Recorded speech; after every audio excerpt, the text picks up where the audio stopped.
Bueno, pues nada, empezar yo también agradeciendo bueno, por supuesto a Ray y su familia la invitación, la acogida, como siempre. Y bueno, es verdad que a mí me va a tocar quizás defender la neoadyuvancia, que es un poco más sencillo. Estoy con Bea, que le tocó la parte un poco más difícil.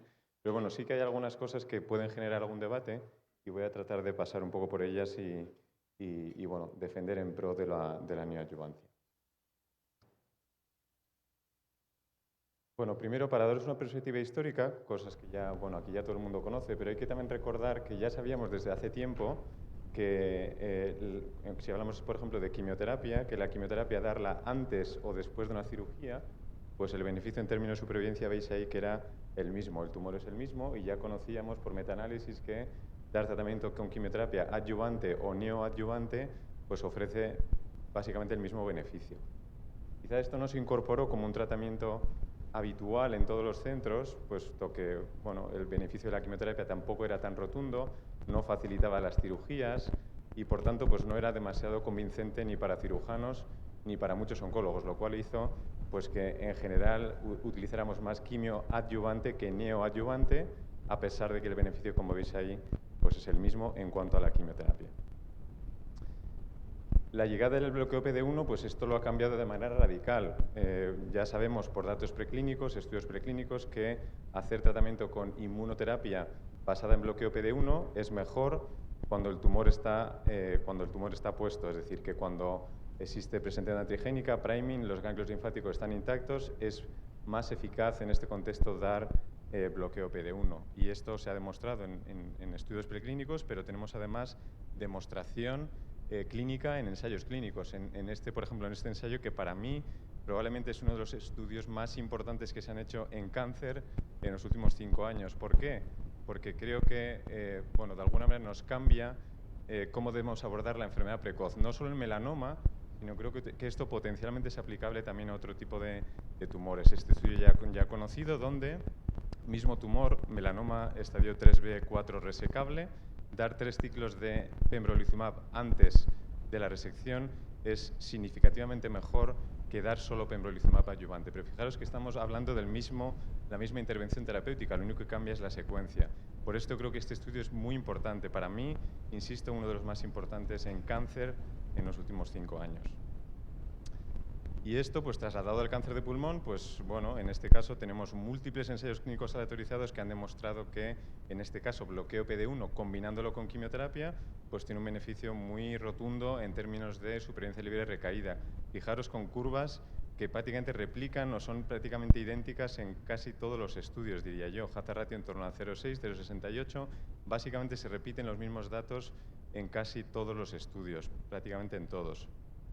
¿Hay alguna diferencia entre ellos? Quizás la diferencia más importante es que el estudio CheckMate 816 es un estudio de neoadyuvancia puro, no tenía un componente de inmunoterapia posterior y, como ya he explicado Bea antes, aquí los pacientes cuyos tumores albergan alteraciones en EGFR o ALK pues están excluidos de todos estos estudios. Estos pacientes necesitan un abordaje distinto y estoy de acuerdo con Bea que la estrategia neoadyuvante en estos tumores no es la más apropiada. Uno de los estudios que ya ha mostrado beneficio de supervivencia global es el Keynote 671, es el primero que ha demostrado beneficio de supervivencia global. Yo creo que probablemente con más seguimiento los dos estudios darán resultados significativos también en supervivencia global, pero ya tenemos uno que ya lo demuestra.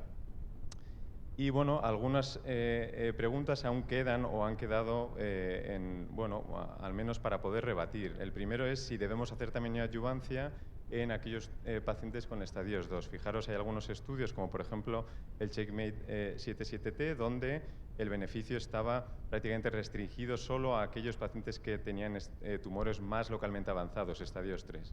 Pero fijaros en la parte de aquí de la derecha, esto se lo he tomado prestado a Luis Pazares, que ha hecho una discusión reciente en una plenaria virtual de ESMO.